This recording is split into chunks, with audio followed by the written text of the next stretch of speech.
pemimpin kita tuh munafik. Apalagi munafik paling parah itu yang sudah diangkat sumpah. Jadi dia tidak menjalankan sumpahnya itu dengan maksimal. Bahkan dikhianati sumpahnya itu.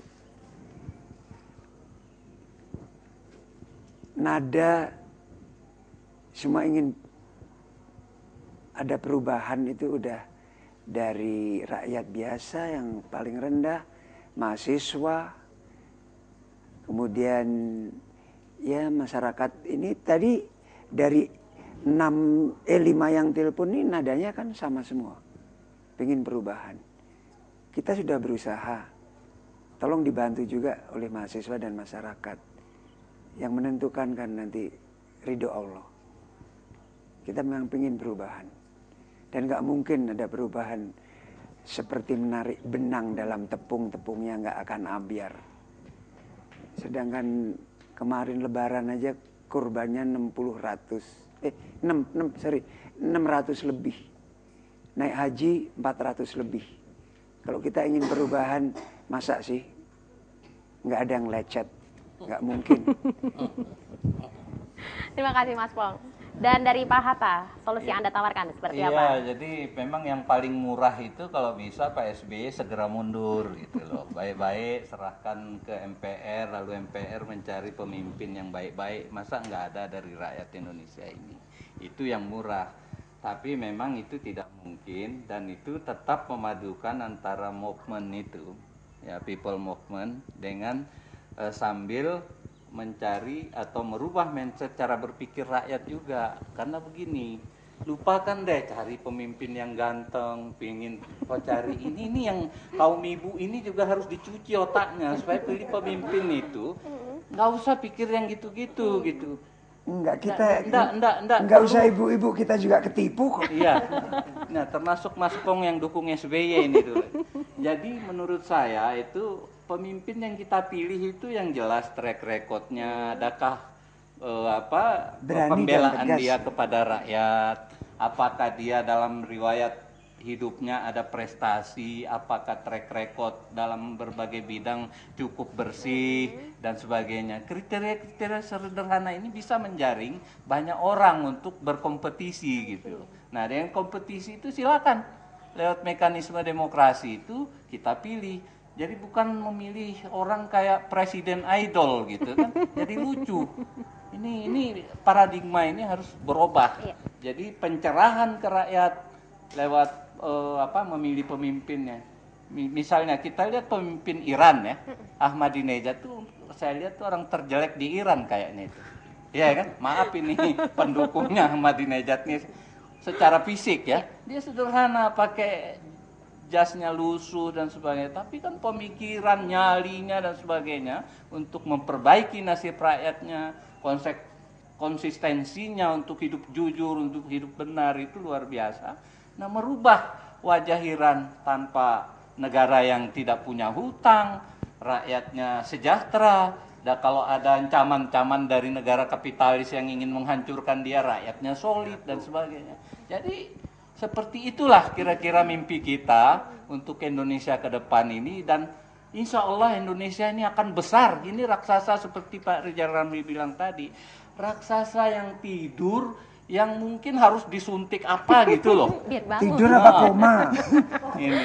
Jadi penasaran gitu. Sampai di depan mahasiswa tadi saya ngomong, aku ini nanti kalau meninggal Indonesia masih kayak gini, benar-benar aku penasaran di kuburan ini. Gitu. Saya saking gemes ngelihat ini, kita apa yang nggak punya di negara ini. Kita punya emas, kita punya apa. Di Thailand itu kan hanya 2. Pertaniannya yang di ini sama eksploitasi perempuan kan di sana. Pariwisata. Maaf ini kepada orang Thailand ini. Jadi hanya pariwisata yang di ini. Di kita ini apa ada? Semua ada. Orang ada apel Malang, ada apel Washington. Oke, terima kasih Pak Hatta. Jangan menilai buku dari sampulnya. Nah, itu dia. Saya tunggu dulu solusi dari Pak Surito. Ya, kembali kata kuncinya itu satu, yaitu bagaimana kita yang sadar akan perubahan itu. itu menularkan agar supaya yang pesimis itu menjadi optimis. Itu aja. Nah. Itu kalau dirajut, saya kira itu menjadi Kekuatan. kekuatan yang saya sebut tadi People. People movement. Jadi intinya merajut dan membangkitkan pemahaman pada mereka. Nah, ini saya kira tugas-tugas antara lain kita semua ya, punya tugas untuk membangkitkan pemahaman. Oke. Yang pesimis menjadi optimis. Itu aja. Terima kasih Pak Suripto dan Ibu Yustiani. Itu tadi adalah beberapa solusi yang ditawarkan oleh para tokoh-tokoh kita pada sore hari ini. Dan menurut Ibu sendiri, apakah solusi tersebut tetap akan bisa membawa Indonesia nanti ke arah perubahan yang lebih baik? Dan bagaimana cara agar solusi itu bisa nanti bisa menyadarkan masyarakat kita? Ya gampang aja. Sebetulnya dunia ini kan sedang berubah tatanannya. Jadi kalau Anda baca internet, lihat TV, CNN dan sebagainya, itu kelihatan bahwa Amerika sama Eropa ini sudah pada bangkrut. Kenapa? Karena money market itu sudah saturated, sudah nggak ada lagi apa yang mau di go public-kan. Ceritanya itu sudah habis. Nah, akan terjadi pergeseran tata dunia baru. Maka yang belum membuat banyak cerita itu adalah Asia Pasifik, kemudian Afrika, ya. Jadi nanti akan terjadi multipolar. Indonesia apakah akan bisa menjadi pusatnya Asia Pasifik, kemudian di Afrika itu bisa Maroko yang di utara atau Afrika Selatan. Nah, ini sekarang terjadi di dunia ini sedang kompetisi. Pak Mahathir, saya kebetulan ada proyek dengan Pak Mahathir di Kelantan, itu membuat satu model ekonomi baru yang berbasis uang emas. Jadi separuh pegawai Kelantan itu dibayar gajinya pakai emas. Nah, kalau emas itu 1 gram di sini atau di Beijing atau Washington itu sama-sama 1 gram. Walaupun di sini gambarnya tukul, di sana gambarnya Obama, nilainya sama. Lah ini akan terjadi perubahan tata dunia ini. Makanya sebetulnya kita ini jalan-jalan untuk mengajak rakyat, ya kan, membentuk suatu negara baru tadi. Lupakan Indonesia udah pilot, udah .9.com. Kita bikin negara baru gitu loh, yang menjadi pusat dunia, ya. Sekarang ini saya punya program namanya Comotrex, Mbak. Komodo Trade Hub and Financial Exchange. Ini dengan tatanan baru nanti yang berbasis commodity barter dan pakai IT. Nah, kalau modal ekonominya ya gampang, ada Greennomics, ada Cybernomics, itu udah banyak ahlinya. Kayak contoh PNG, itu kan negara sebelahnya Papua itu aja kaya raya. Dengan apa? Dengan pohon itu dipasangi chip, dimonitor satelit. Sekarang accounting modal dari ekonomi itu udah berubah. Yang namanya oksigen yang dikeluarkan oleh pohon, itu harus dihitung. Nah, selama ini ekonomi kita tuh nggak menghitung yang seperti itu. Coba sampean, Mbak Sri, tak kasih uang 10 miliar US dollar, ya kan? Tapi tak masuk dalam satu ruangan, terus oksigennya tak keluarkan pelan-pelan. Mau nggak? Nggak mau kan? Oksigen selama ini nggak pernah dihitung oleh para ekonom ini yang masih sangat konvensional. Nah, ini akan terjadi perubahan dunia. Nah, kita tinggal menyongsong saja. Makanya kita nggak usah susah-susah, ya kan? Kita bikin negeri baru, saya usulkan Republik Nusantara Agung. Jadi Great Britain itu ya. Ini bukan Republik Amperadul lagi ya, dan Republik enggak, ditata sudah tidak ada lagi. Dari permintaan rakyat seperti apa, ya kan gitu. Nah, nggak usah jauh-jauh. Kita ini kan suka misalnya jihad fisabilillah ke Palestina, gitu kan pada daftar banyak banget sampai berjuta-juta. Saya jadi panitianya. Lah, ini panitianya ada di sebelah saya. Jadi sekarang dirubah aja, Estinanya diganti Istana. Jadi jihad fisabilillah ke Pal Istana. Pal itu tugu itu loh, Pak. Tugu Istana, ya gampang sekali kok. Pasti Pak SBY takut daripada digerpol seperti itu, segera melarikan diri ya. Wassalam. Oke, terima kasih Bu Yustiani. Tadi kita sudah mendengarkan solusi dari para tokoh kita dan kita juga sudah berada di penghujung acara. Ini sudah harus berpisah. Saya ingin dengarkan kembali pesan dan harapan dari Pak Saurip dulu deh. Silakan Bapak.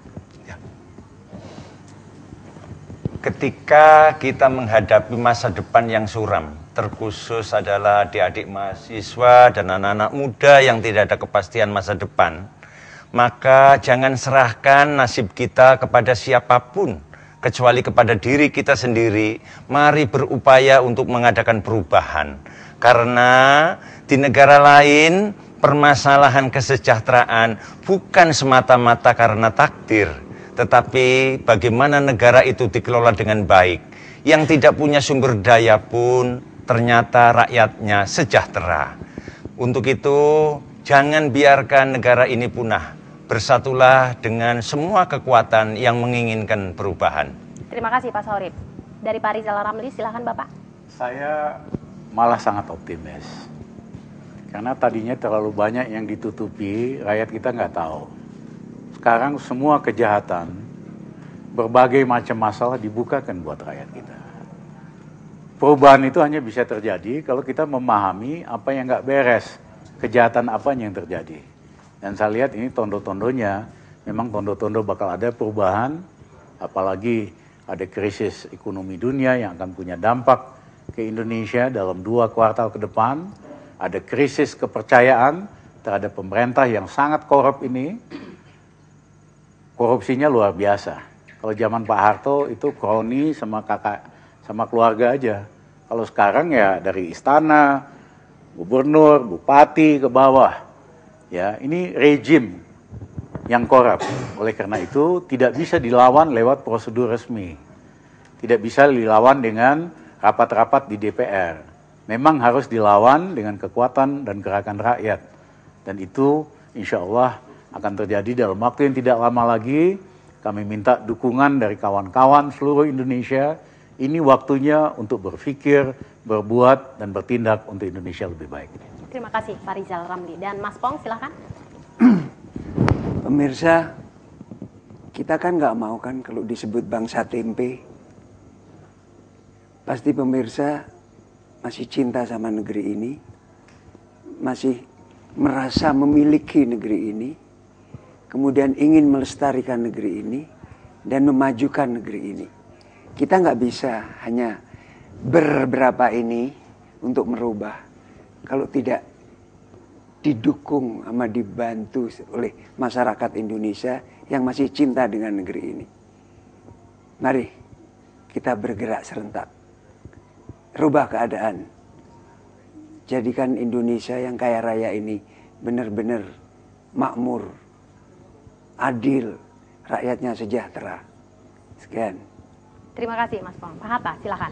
Iya, untuk yang muda khususnya saya harap ya coba stop sedikit waktunya untuk Twitter, untuk SMS, untuk Facebook, untuk bernyanyi-nyanyi, untuk berdiskotik dan sebagainya. Palingkan sedikit waktunya untuk mencoba memahami masalah Indonesia ini. Jangan terlalu asik dengan permainan-permainan Anda, sementara negara Anda, perahu yang Anda tumpangi ini sedang bocor, sedang akan karam, tiba-tiba Anda tersadar, terdampar entah di pulau mana. Jadi saya ingin agar kawan-kawan semua, mari kita satukan bahasa tindakan demi Indonesia yang lebih baik. Terima kasih Pak Hatta. Pak Surito, silakan pesan dan harapan Anda. Sebetulnya harapan masyarakat, harapan bangsa Indonesia sejak tahun 1999 ketika reformasi adalah harapannya supaya ada perbaikan kesejahteraan. Nah ini sudah 12 tahun. Antara kenyataan dan harapan itu bukan semakin dekat tapi semakin jauh. Oleh karena itu, siapapun saja yang ingin melakukan perubahan, pemimpin yang akan datang, itu harus mengecilkan antara harapan dan kenyataan. Sehingga apa yang jadi harapan itu tidak menjadi janji-janji kosong. Kita harapkan pemimpin yang akan datang itu bisa merealisir harapan-harapan. Terima kasih Pak Surito. Terakhir dari Ibu Yustiani, silakan Ibu. Wahai Pak SBY, jangan dikira bahwa Indonesia ini tidak bisa punah. Ya kan, Uni Soviet juga pecah belah, Majapahit juga punah.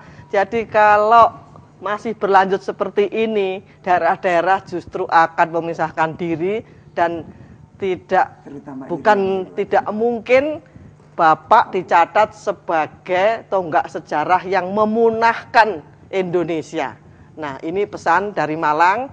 Nanti malam teman-teman silakan hadir di Pendopo Kabupaten Malang. Kita akan buka pendaftaran jihad fisabilillah ke PAL Istana. Ahlinya sudah ada, beliau Pak Sudirto ini yang mengorganisir ke Palestina aja berhasil, apalagi cuma ke Istana, itu kecil. Wassalamualaikum warahmatullahi wabarakatuh. Ya, Arema, terima salam. kasih untuk para tokoh kita yang sudah hadir pada sore hari ini dalam acara bedah buku Pilpres Presiden Abal-Abal Republik Amburadul. Dan akhirnya sampai di sini dulu kebersamaan kita dalam dialog interaktif ini. Dan mari kita dukung para tokoh kita ini menuju Indonesia yang lebih baik, dan perubahan juga harus didukung oleh masyarakat dan mahasiswa. Sampai jumpa, selamat sore dan wassalamualaikum.